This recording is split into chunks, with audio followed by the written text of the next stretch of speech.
konservasi badak di Indonesia, baik badak Jawa maupun badak Sumatera. Yang pertama untuk badak Jawa, tentu kita masih sangat bersyukur walaupun dikatakan populasinya kecil dan terbatas sebarannya, hanya ada di Taman Nasional Ujung Kulon, yang kondisi Taman Nasional tersebut meskipun secara ekosistem gitu cukup baik.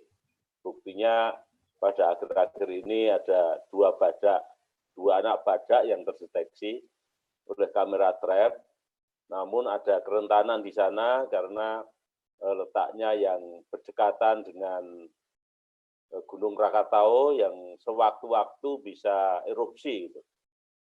Nah, mengapa kita merasa masih sangat beruntung sebagai bangsa Indonesia? Karena sebenarnya badak Jawa itu ada 3 subspesies. Rhinoceros sundaicus itu adalah salah satu subspesies dari badak Jawa. Dan ada lagi badak yang ada di Vietnam, namanya juga badak Jawa juga, bukan badak Vietnam. Rhinoceros sundaicus anamithicus ini punah tahun 2010. Jadi tahun 2010 itu kita hanya satu-satunya negara yang punya badak Jawa. Yang sebelumnya kita ada dengan Vietnam.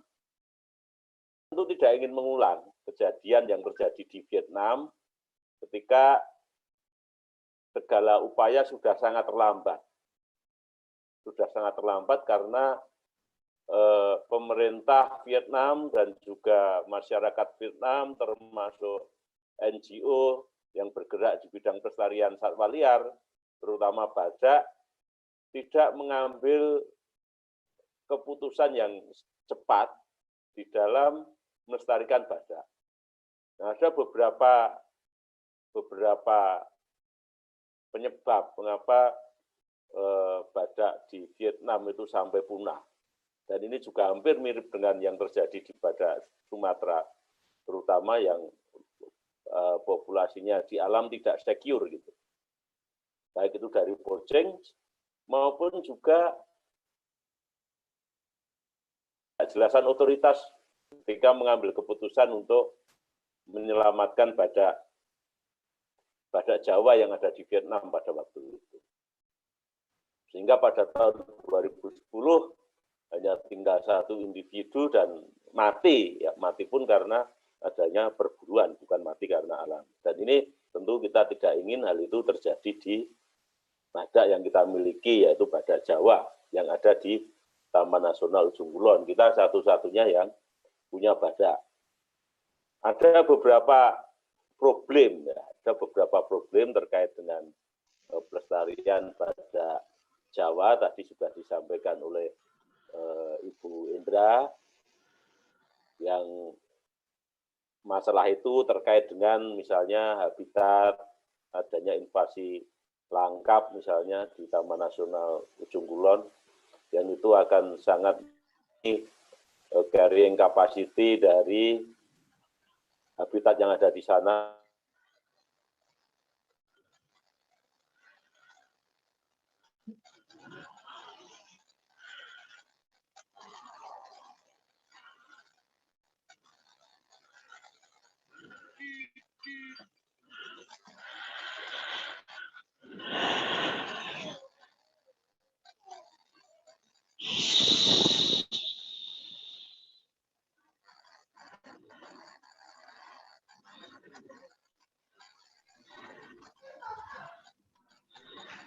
Ya, maaf, bisa didengarkan lagi? Bisa, halo? Pak. Ini tadi, kalau ini, ya sudah. Tadi hilang terus ya? Ya, ini 2 kali dari, kalau ini kelihatannya dari Zoom-nya. Karena kita semua kena. Moga dilanjut, Pak. Oh, baik.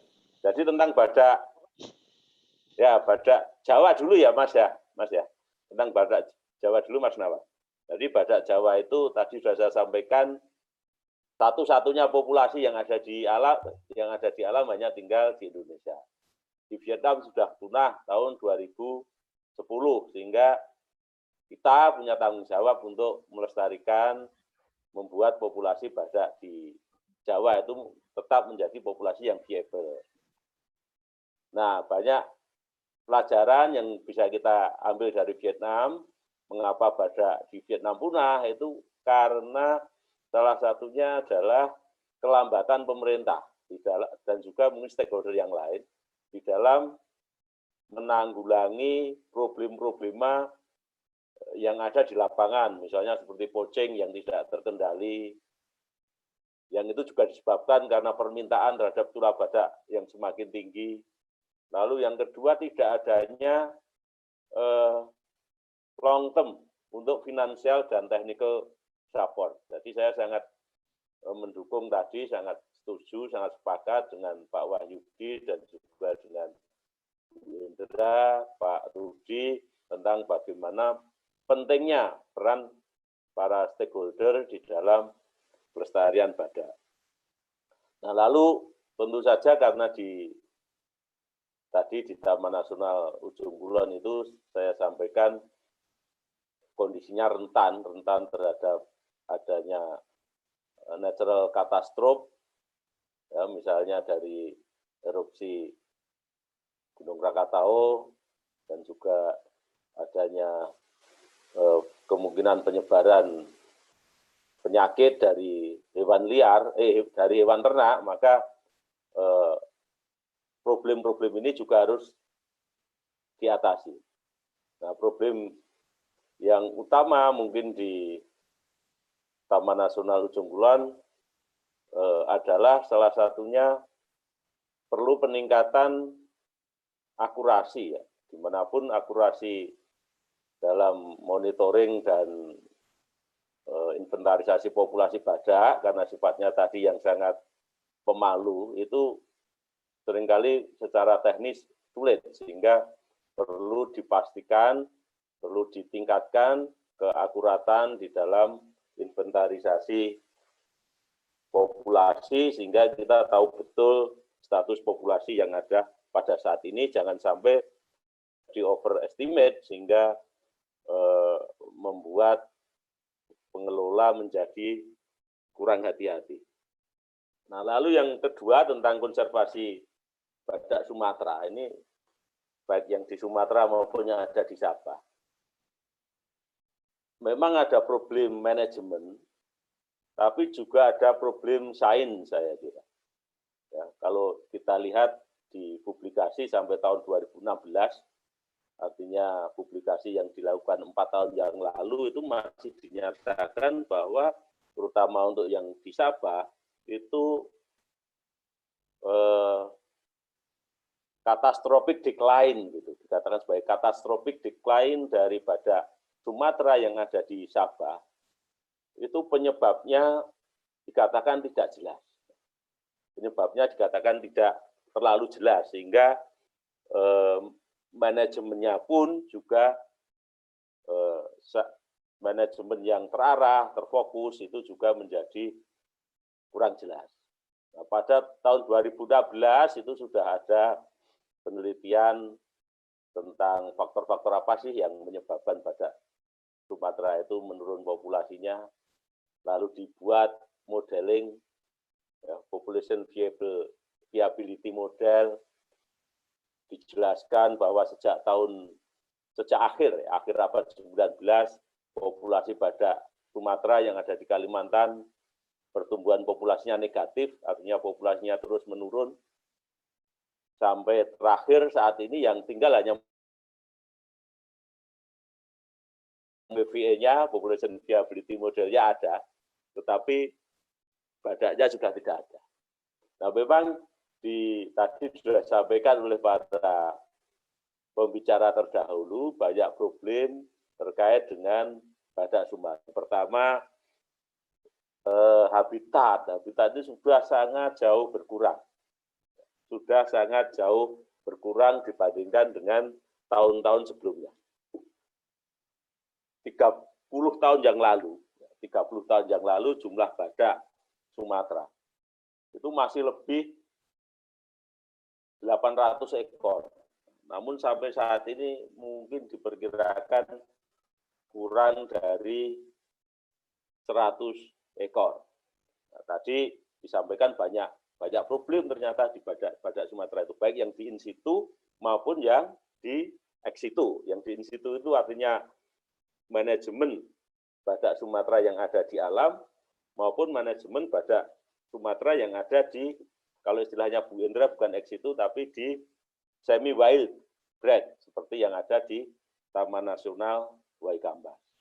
Yang di in situ, yang di alam, problem besar karena adanya habitat loss, adanya poaching, menyebabkan badak populasinya juga mengecil, menjadi populasi kecil dan beberapa individu badak menjadi terisolasi. Dan problem yang sangat khas, sangat spesifik di badak Sumatera adalah perilaku reproduksinya yang sangat menyulitkan sebenarnya. Sangat menyulitkan dirinya sendiri untuk mengembangbiakkan populasi. Ini kita juga belum tahu sebenarnya mengapa badak Sumatera secara saintifik mengembangkan perilaku reproduksi yang seperti itu yang tidak mendukung perkembangbiakan populasinya itu sendiri. Ya, tadi disampaikan oleh Bu Indra masa suburnya hanya 1 hari, misalnya 24 jam. Dan kalau misalnya badak Sumatera itu lama sekali tidak bertemu pasangannya, yang jantan tidak ketemu betina, yang betina tidak ketemu jantan, maka kemampuan reproduksinya menjadi sangat turun. Ini saya kira juga salah satu kunci untuk dipahami, sehingga in situ semi wild bred untuk badak Sumatera itu bisa berhasil. Nah, kita belajar juga dari sejarah, tentang dalam tanda kutip penangkaran badak Sumatera. Sejak tahun 1984 sudah ditangkap badak kira-kira 45 ekor. Atau tidak kira-kira, mungkin ya 45 ekor itu. Lalu di catatan yang ada, sejak tahun 1984 itu badak yang pertama lahir, badak Sumatera, yang pertama lahir di Cincinnati Zoo itu tahun 2001. Jadi bisa dibayangkan antara rentang waktu sampai berhasil mengembangbiakkan badak Sumatera. Tahun 2001 baru berhasil ada badak lahir. Lalu selanjutnya tahun 2004 dan selanjutnya lagi tahun 2007. Masih di Amerika Serikat. Di Indonesia baru berhasil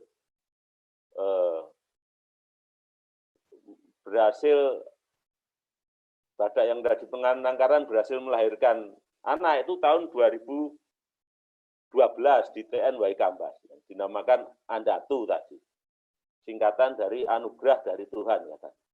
Jadi atau bisa juga anak dari Andalas dan Ratu, itu Andatu tahun 2012. Lalu baru tahun 2016 ini Delilah dilahirkan. Jadi memang kelihatannya reproduksi badak itu menjadi salah satu kunci bagaimana meningkatkan populasi dengan cepat. Pemahaman tentang hal itu. Dan kita juga mestinya sebagai saintis harus mencoba memahami mengapa perilaku reproduksinya seperti itu. Karena kalau menurut teori seleksi alam, mestinya semua individu, semua spesies, semua populasi, itu akan meningkatkan kemampuannya untuk menghasilkan fitness yang sebesar-besarnya. Hanya fitness itu kemampuan untuk reproduksi dan kemampuan untuk survival. Nah ini badak kok mengembangkan kemampuan justru menyulitkan reproduksi. Ini satu pertanyaan yang sangat menarik bagi kita semua. Nah selain reproduksi yang ada di semi wild, yang kedua yang di in situ ini sebenarnya tadi Pak Rudi Putra sudah menyatakan dan saya sangat setuju sekali. Mestinya di level nasional dan level daerah itu memiliki visi yang sama.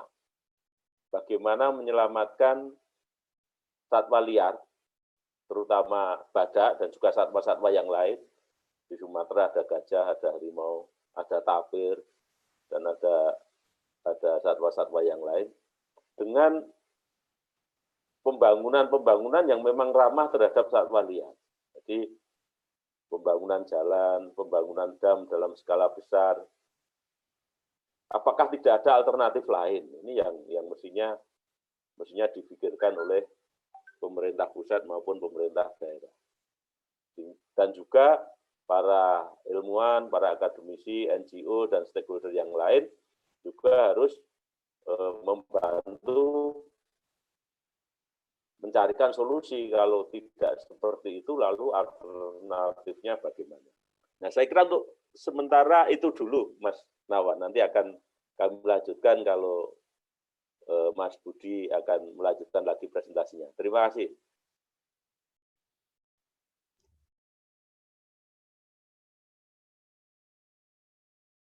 Resmi saya apa waktu saya ini saya akan menyapa para senior dulu ini yang saya hormati, Pak Wahyudi, lalu ada Prof. Harini, ada Pak Bambang Novi tadi saya lihat yang pernah mengajak saya ke Sabah untuk melihat upaya konservasi badak Sumatera di sana, lalu ada Pak Intar Yulianto dari Fakultas Kedokteran Hewan, Bu Indra, dan juga yang lain.